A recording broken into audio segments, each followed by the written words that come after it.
I talked to you about the circumstances in closing wherein you leave the company and the enormous gratitude that the McMahons had Oh, they were towards very you grateful, yeah. for drawing so much money in Shea Stadium. Take me there. It wasn't just Shea Stadium, it was every arena true. they had, every True. big arena they had. But here's how it went down, and it was how it was, at the time, the politics of the promoters, but the big ending, and here's what happened. And it's very interesting. Me and Bruno did the Shea Stadium, a couple little things here and there afterwards. And the McMahons are really hoping that maybe Bruno will do some more because blah, blah, blah. Anyway, but he's done for a while anyway.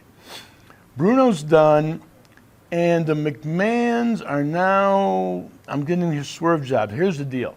Now they're booking me, I'm booked with Pedro Morales because I'm wrestling Pedro at the Boston Garden, I'm wrestling Pedro in New York, I'm wrestling Putski and something. But they were already set up for like a 2 or 3 month program, okay? Mm-hmm. Which meant to me, for the next 3 or 4 months, I was going to make a lot of money because I was going to be the main event at all these big major arenas still. So I would show up and I'd show up to Boston Garden and I'd, waiting for some kind of a ending to where we would work a big return with me and Morales the next month. And then when I would get to the Garden, Angelo Savoldi would come up, and now it's time for like the revenge of the promoters. And I get there, and Savoldi would come up, and he goes, "Oh yeah, hey, you're supposed to do this, but I got a call from Vince, and he changed the finish a little bit. He just wants, Pedro to go over to just a quick 1, 2, 3."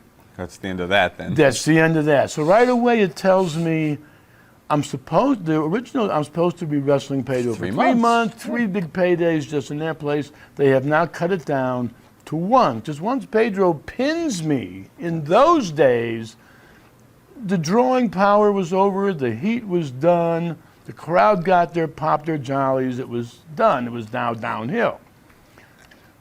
But, and they tried that again in some other town.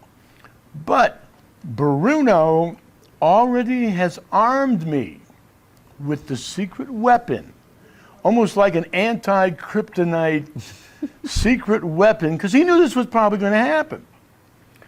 So when Savoldi would come out and say, "Hey, we need to Pedro, Vince switch it to the quick 1, 2, 3," I said, "I can't do that, Angelo."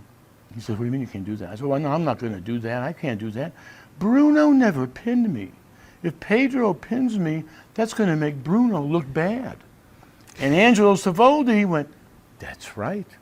They could not and would not argue with that argument because Bruno never beat me. He never pinned me. He never beat me. In all those months, the only thing he ever did at the blow-off was walk out of the cage. And the only reason he did that, because there was thoughts of me winning. Bruno didn't think I would make it from the cage to the dugout if I beat him. Right. He thought I'd get shot. Right. But he left you. But he left me the power. Safe because of the way he finished He protected me with the programming. Wow. And he told me, "Now this is going to happen. This is what you tell them." And I did it a couple times. And as soon as I said, "Bruno never pinned me," that made Bruno look bad. And because they still wanted Bruno maybe to still be involved, and they couldn't argue with that. Wow. So, but because I refused to do what the McMahons wanted me to do, now I'm starting to get some heat. Then we go to Pittsburgh, and they want to cut that program. And I said, "I'm not going to let this guy beat me because Bruno never beat me." God damn it, Monsoon couldn't argue with that. So it was a game, and so now instead of being there another year, I was there maybe another few months, and the attitudes were getting kind of sour because they were trying to cut me short. I wouldn't let them, and I left the WWF never to return again until about 2 months ago.